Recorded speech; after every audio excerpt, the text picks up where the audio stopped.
Hey, want to know how to give yourself a raise? Well, you've got the power to do it, and you might not even know. Hey, everybody, it's Scotty Jones here from Be a Real Estate Savage, and today I want to talk to you about giving yourself a raise. And let's jump right in. So, the easiest way to give yourself a raise in our industry is to up your average commission rate, the commission that you are going to receive when you sell or list or sell somebody's home. So, quick math problem to get us started. If you did $5 million in sales volume last year, and you averaged 2% commission, you grossed $100,000 in commissions. If you up that average commission rate to 2.5%, that's a $25,000 raise. The more homes you sell, the bigger sales volume you do, the larger sales volume that you do, the bigger that gap is. If you did $10 million in sales volume at 2%, that's $200,000. If you did that same sales volume at 2.5%, that's $250,000 more. That's $50,000 more that you could make just by upping your average commission rate. So let's jump into how you can up your average commission rate. There's a million different ways to do this, and everybody's style is going to be a little bit different. But the number one most important thing by far to up your average commission rate is to be an expert at explaining your value proposition. In the absence of value, your commission rate means absolutely nothing. So let me say that again. If you don't know your value proposition by heart and you don't believe in it and you can't demonstrate it and articulate that to your sellers or your buyers, then you have no chance of upping your commission rate. You might as well just stop this video right now because it's not going to help you.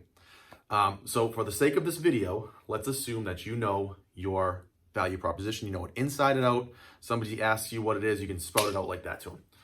In that case, when the time comes up to talk about the commission that you're going to receive when listing somebody's house, or if you sign buyer contracts and you explain to them that you get a certain amount of money, even if it's not coming from the seller side, you can use the same type of language patterns. I listen to a lot of human psychology books, listen to the audiobooks.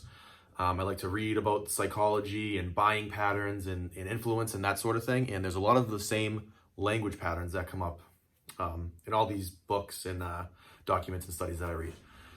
So one that works for me really well is, or has worked for me really well in the past, is when the commission comes up, let's say on a listing, about what your fee is, instead of responding with 4% or 5%, you should respond by saying, well, the fee that I get is 2.5%.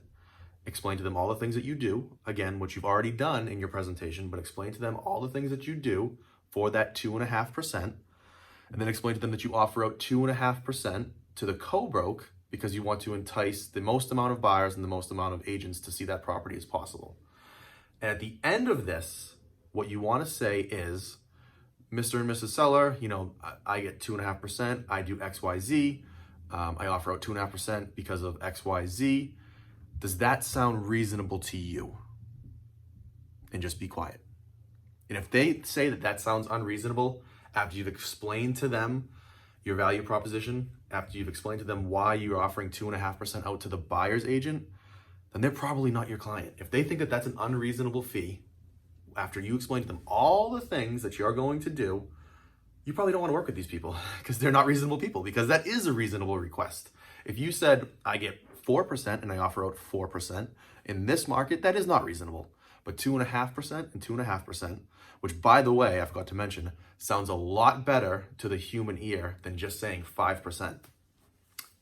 Again, human psychology, they hear 2.5%, 2.5%. What they don't hear is 5% in their face. So anyway, there is a bunch of other techniques that you could use that may or may not work better for you. I would really like to talk to you about those. I'm really into, like I said, the human psychology thing and buying patterns and all that stuff. But this is one that's proven. It really works for me. If you give them your value prop and you explain it to them in very clear terms, and you explain to them how you're going to make their life easier, and then explain to them your fee and ask them if it's reasonable. Ask them if that's reasonable. 95% of the time, they're going to say yes. All right, guys, I hope this was helpful. If you have any questions, like I said, comment below. If you have any other suggestions, I'd love to hear them. I'd really like to chat with you guys about this topic because I'm really passionate about this. I think that we do a disservice to ourselves in this industry. We don't always get the money that I think is deserved while we're bringing these people through the most important or the largest financial transaction of their lives. So I'm passionate about it. I want to hear from you guys. I want to chat with you. I want to help you. So reach out to me. You can direct message me. You can comment below, and I'm here to help. All right. Have a great day, and I'll talk to you all soon. Bye-bye.